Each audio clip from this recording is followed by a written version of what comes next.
The Gerontological Society of America, Meaningful Lives as We Age. Welcome to this GSA Momentum Discussion podcast episode titled Detecting and Addressing Agitation and Alzheimer's Disease, Improving Lives for Older Adults and Their Caregivers. Momentum discussions highlight topics experiencing great momentum in the field of gerontology. I'm delighted to be recording this podcast episode from the podcast booth at GSA 2023 in Tampa, Florida.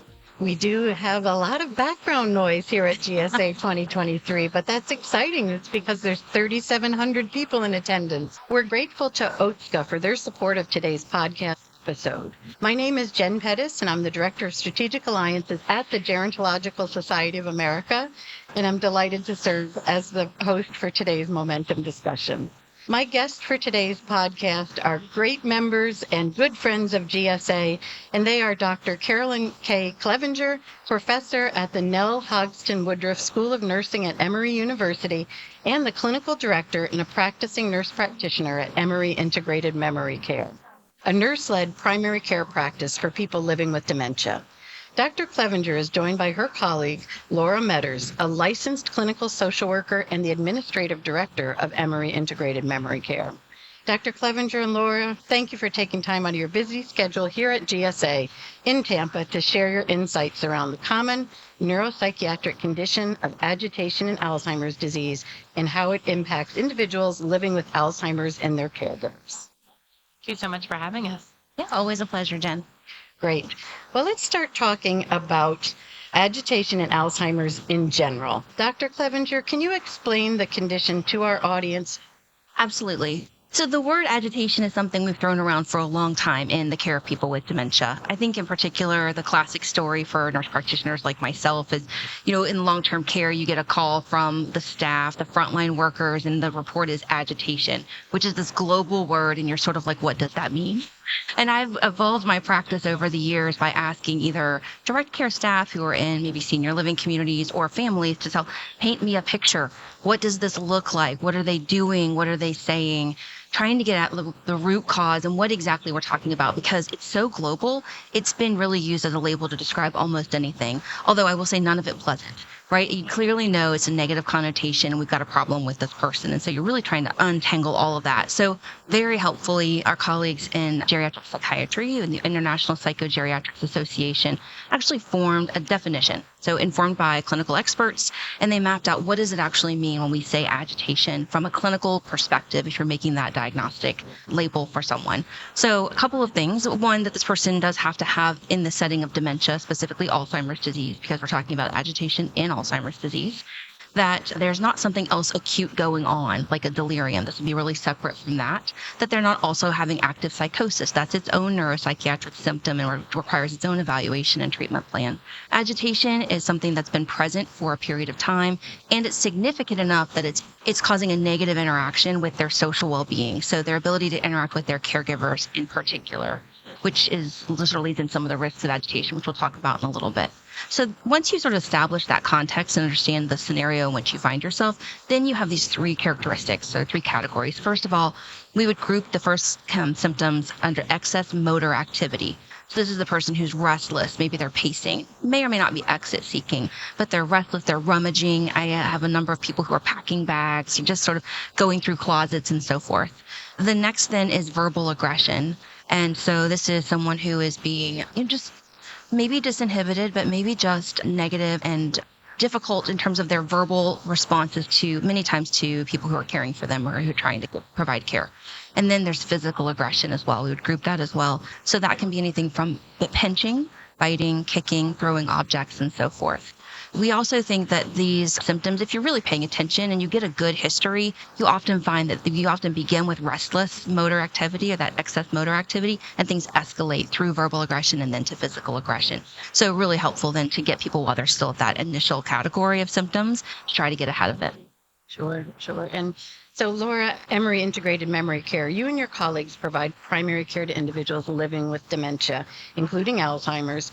So how might a caregiver, either a paid caregiver, maybe in a congregate living setting, or a family caregiver, describe agitation to you as a member of their care team? And then can you talk a bit about how it impacts those family givers, how they might really talk about the experience to you?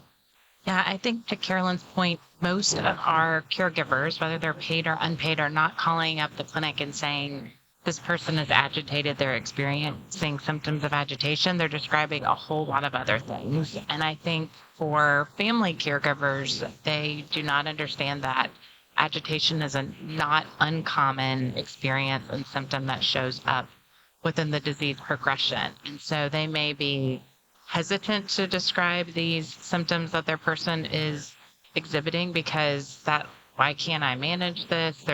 He's really angry at me. And so this is a reflection on me as a caregiver, not a reflection of the disease progression. And so I think some caregivers are not as forthcoming about some of these challenges that they're experiencing on a day-to-day basis because of how they think that reflects either upon them or upon their person and their loved one that they are providing care for. So family caregivers are often describing those symptoms that Carolyn described of my person is packing up every day. They're driving me nuts with the bags that are at the front door trying to leave town. I don't know where they think they're going. They're up all night trying to exit the house because they think they're trying to go to work. They're disoriented. They're really frustrated about why I won't let them go to work. And so they're keeping me up all night. It's the personality changes of they've never been like this before. I don't understand why things don't just roll off their back like they used to. This is not a big deal. Why are they getting so upset? And so these things are much more frequently presenting themselves in just a venting session instead of I am reporting symptoms of agitation to my provider. And so they often don't think to bring it up, I would say, unless providers are asking about it. I think for paid caregivers in a formal setting, whether it's a long-term care setting or somebody that you're bringing into the home, what they report are different symptoms of agitation. And I want to be really clear that being uncooperative is not a symptom of agitation. So what we get from some assisted living communities and other long-term care settings is paid caregivers who are calling and reporting that this person is really agitated. They didn't want to take a bath today. Well, did you ask them more than once? Did you try different strategies? How did you phrase that question? Who is the person that is asking? So there's lots of different ways to get at what is the context that these symptoms are happening in to really tease out, is this agitation or is this something else? Is there pain that's involved that is being untreated? But I do think it is not something that is well defined to the broader community so that there's a lot of education to be done around how we educate people to report these symptoms to their providers as well. So how common of an issue is this, would you say, for people with Alzheimer's? It's incredibly common. I would say 8 out of 10 patients will experience symptoms of agitation at some point in the disease progression. I think most people associate agitation with the middle stage of Alzheimer's and other types of dementias. I think in the middle stage, people are losing some of their cognitive abilities, but they still have the physical abilities to get in a lot of trouble, is what we hear, caregivers, they're just getting into things. But it can really happen at any point of the disease progression. So in the earlier stages, we think of that as people who are really reactive to situations that might not have been a big deal before. There's now this really a lot of anger around things that they would not have previously been angry about. The late stages, you think about the people who are, if you've worked in a skilled nursing facility or long-term care, the people who are screaming in the corner, maybe because they are understimulated or just frustrated with whatever their experience is. And so it can happen at any point in the disease progression, and it is very common. I just want to add something that Laura was talking about. So I was thinking about, agitation from the clinician's perspective, and she was adding that family caregiver work. I was part of a team in the last year that did some social listening and focus groups with both of those parties about the agitation term and how they use it.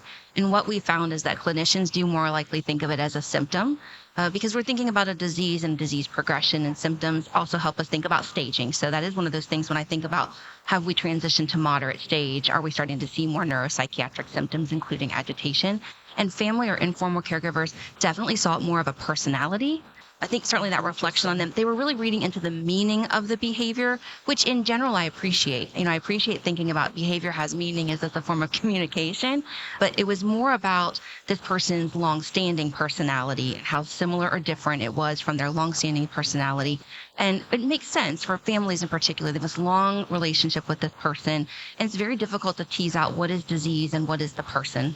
And some things may be persistent. Maybe we've always had difficult interactions. Maybe these are very different interactions, and that's sort of a stark change for the person.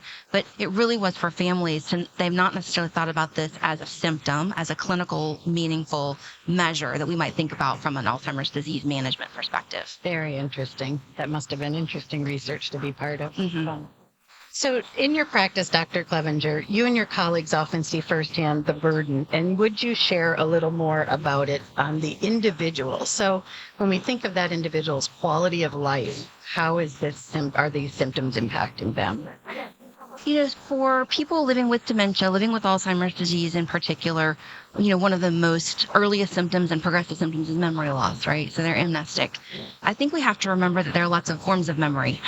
So, while this person may not remember the actual interaction that happened, those emotional cues or the feeling that an interaction leaves you with tends to persist. And those are stored in different parts of the brain, right? The more of the emotional or deep brain, less of the cortex. And so for people who are experiencing or expressing agitation, I think there are challenges for their own level of distress. Whether or not they're able to necessarily communicate that to you, define it, characterize it, that's a whole other question.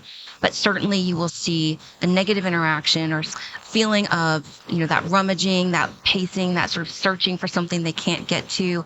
That stays with people. You can watch them get escalated. And so for that reason, I think sometimes families will say they're anxious. What does that look like? And what it looks like are these behaviors of agitation, but they're reading into, like, they're upset. They need something. And so you can tell they are in that moment, certainly in some distress. And then that distress is not short-lived, right? So we distract, we redirect, we try to engage people in something more stimulating, and sometimes you can get past that. But often, many of us, we start our day off with a terrible meeting, for example. The rest of the day, you have that feeling sitting with you and lingering in the back of your mind. Even if I didn't remember the actual interaction itself, I just have that bad feeling. So certainly that distress is there for those people who are experiencing it. Some of my patients who have maybe less of the amnesia, who can recall some things, will say, I know I'm blowing up at them. I know I've been mean. And they feel guilty about it when they're sitting in the exam room with me. And while we offer both caregiver-only visits and patient and caregiver visits together, if they're doing that together and the caregiver is telling me this is happening and this is what they're saying and doing, and they hear those behaviors about themselves, now we have some acute guilt in the moment. Laura, caregivers often think of dementia as memory loss and don't consider that their loved ones may experience symptoms like this. How do you and your colleagues at Emory Integrated Memory Care help to prepare families for the possibility or perhaps the probability that their loved one will experience these symptoms? As I said earlier, education is really important for families to understand that this is not an abnormal part of the disease progression, and that often comes through a lot of education. So we offer formal psychoeducational trainings for family caregivers. We offer Savvy Caregiver. We have sort of one-off trainings with a social worker to prepare families for these are symptoms that are likely to occur, may occur, and here are strategies to help address those behaviors if this is happening for you. Our nurse practitioners do a really good job of providing that anticipatory guidance like Carolyn was talking about. We're entering into the middle stage of this disease progression, and here are things that we would not be surprised to see showing up with your person, so that family members are not surprised when they are agitated. If they've done any of the educational classes, they have a plan for how to manage that. But hopefully they're not bringing their loved ones to the hospital, or at least know that there is a plan, there are resources that we can do something about that within the clinic. So I think that's really helpful. I will say that family members, I think, feel very isolated because this is not who their person has been. This is this agitation, this conflict that they're getting into. It's really a difficult burden for them just psychologically and emotionally because they come to caregiving because they have this relationship with the person, but caregiving definitely has a job to it, right? There are tasks that go with caregiving, but they are in this relationship with a person, like Carolyn said, it's been decades and decades. It's your spouse, it's your parent, it's your sister, whoever the relationship is with. And the interactions for caregivers are something that they are also carrying for a long time, very similar to the patient. So, I had one caregiver who was talking in a group recently where the noise that the dog food made in the dog food bowl just was very upsetting to the person who was living with Alzheimer's disease. And he got very angry at his spouse. Why would you do this? I can't believe you did this. And it was very uncharacteristic response to who this man had been his whole life. And the caregiver is talking about it months later, right? She has all this guilt about, I don't know, I'm walking around on eggshells all of the time because I don't know how to respond to him. I don't know what's going to set him off. So they're carrying a lot of this frustration and burden and just discomfort in the caregiving relationship. And so they have the memory as well of what this experience has been like. And the husband has no idea that dog food was ever a problem. And he has no remembrance of this. It hasn't been an ongoing issue. And so I think it's just something that a lot of caregivers think is only happening to them. And again, it's their fault if they're not responding in a different way. And so normalizing that information for a lot of caregivers, I think, provides a lot of support. But this is something that I'm not the only one going through. We have support groups through the clinic where caregivers are able to share these experiences. And then we also have a clinical social worker who does individual and family psychotherapy so that we can help families process these changes that they're seeing in their loved one and sort of how that impacts them. And I think this is the power of having a practice that's all three in one. It's primary care, dementia care, caregiver services. Because even if somebody's not going to take advantage of a class or a support group or even some of our one-time sort of just-in-time lecture series, they're still going to be meeting with that dementia care specialist, the nurse practitioner, who's going to say, here's where we are today. This is where we're headed. I anticipate these things. If I'm not surprised, you shouldn't be surprised. And then for people who would never access a dementia specialty practice, you're going to come to primary care if you're living with any chronic conditions, probably. And so even in that space, you're still going to have this condition addressed. You're still going to get whatever amount of education and coaching you're able to access today. So, our thing is we want to make sure you have that education and coaching in whatever form, in whatever length that you're willing to access or have the capacity to access. Even if it's the shortest, we can make it as part of integrated into the visit. And I know if I hear something in a visit, I can say to Jenny, the social worker, hey, this came up. I'm going to have them do therapy individually with you. Someone mentioned something in group. I know about it when I see the patient again. I mean, that's the value of having all of those things in one location. Great. So in our care toolkit, we talk about using quick screening tools for cognitive impairment. Are there such tools for agitation and Alzheimer's disease? There are now. So we're really excited. Part of the team that really started this journey, listening to how people were defining agitation in coming from different viewpoints. And with that newer definition from the International Psychogeriatrics Association, now we have a well-defined, much better defined than it has been, tool that we can actually use to screen. And the audience in particular, people who see this symptom but don't recognize it as a symptom, are family or informal caregivers. And so we now have the ASK tool, and that is to be used as part of your process for doing check-in. Many practices who do dementia specialty are probably doing a form of a screener for neuropsychiatric symptoms broadly. Some of my challenges, and we do as well, some of our challenges in using the more broad tools is that particularly agitation was not well defined when those were created. So that's sort of one limitation. And you're sort of getting a touch on everything. And sometimes when you're asking a list of 12, 13, 15 things, the definition for people to understand what you mean by some of these symptoms is just really depends heavily on the way the question is worded. I think the ASK tool is, really designed for family caregivers. It uses language that is more family or informal individual specific. And so I think you'll gather, again, information about something that otherwise may never have been mentioned unless you intentionally ask for it, which is the idea of doing screening tools like this. So in our practice, we're a primary care practice. That means we're going through volume in a day, just like most primary care practices, although we do have longer appointments by intention. So I won't say we're running 15-minute appointments here, but it's still primary care. We're doing all the things. We're making sure your pneumonia shot's caught up right now and your RSV vaccine at the pharmacy, because that's what's happening in Georgia in terms of how we're getting this to patients. So we use tools like this as part of our e-check-in process. So this is gathering the information that you need. We know that the care measures or quality measures for dementia dementia care that you're assessing or screening for neuropsychiatric symptoms every 6 months. So we sort of can time them that way. We can do them intentionally with something like your cognitive assessment and care planning visit. I will say the ASK tool is one of the shortest. I think, we worked really hard as a team to keep that brief. And it's certainly not going to overwhelm people in terms of the volume of questionnaires you can get in terms of e-check-in sometimes. And so I have two questions in follow-up. The first is you're saying the ASK tool. What does that stand for? So ASK is Agitation in Alzheimer's Screener for Caregivers, AASC. And I understand you are the lead author on sharing that information here at GSA 2023. Can you tell us about that? Yes, so I'm delighted. I have such a robust and excellent team of experts who have worked on this. And so delighted to be the primary author for GSA this year to talk about this screener. So the team includes, geriatric specialists, geriatric psychiatry specialists, neurologists. And so we did pull this tool together. We have done a little bit of testing. So I'll be presenting on some of our earliest testing and qualitative feedback from folks. And then we were able to sort of refine the tool from what we initially built. And then we have, when you're doing a new tool or a new measure, the measure development is like its own science, right? So really delighted to have Dr. Jeff Cummings as part of the team, who is very experienced in screeners and measures. And so you can expect, I think, some ongoing validation of studies going on after this. But we'll be talking about what we've done so far, how we've refined it, and I think launching the new website where you can download it. Wonderful. Well, that's terrific that it's happening here at GSA's annual scientific meeting. Well, once again, this has been a great discussion.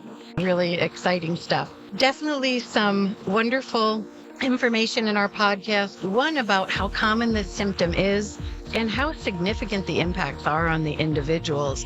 And it's wonderful that there is a new tool that's available for clinicians that family caregivers can just answer a couple of questions and really give that valuable insight. I'll ask you each to leave me with one final point. Last word from you, Laura. I would like families to realize that this is a normal part of the disease progression, or can be a very normal part, and it is common. And so I think it is important that they understand that this is something that they can report to their practitioner, their provider, to say, that my person is experiencing these things, and it's exciting that now there are things that can be done. But I think I want people to understand that these are symptoms that are a normal part of the process and should be talked about instead of being sort of suffering alone from that experience. And I would add, from the practicing clinician, this is one of those symptoms that can be embarrassing to talk about. People feel like they're telling on their person or saying negative things about their person because they don't realize that it is a symptom. They don't realize that it's part of the disease. They really are suffering in silence. And as I mentioned, those symptoms of agitation do tend to escalate. And so as a clinician or running a busy practice, you certainly want to identify a symptom early in its stages and get ahead of it, because none of us like to go from crisis to crisis. Otherwise, if you allow something to escalate to crisis level where someone is now physically aggressive, we are dealing with home insecurity and identifying caregiver safety. Let's get at this when we are earlier stage so that we can address it sooner and both improve and preserve the quality of life for the person experiencing it and for the person who's caring for them. Okay, well, thank you both so much for joining me here. Thanks for all your great work and your wonderful contributions to our work at GSA. And enjoy the rest of the meeting. The Gerontological Society of America was founded in 1945 to cultivate excellence in interdisciplinary aging research and education to advance innovations in practice and policy. For more information about GSA, visit geron.org, GERON.org.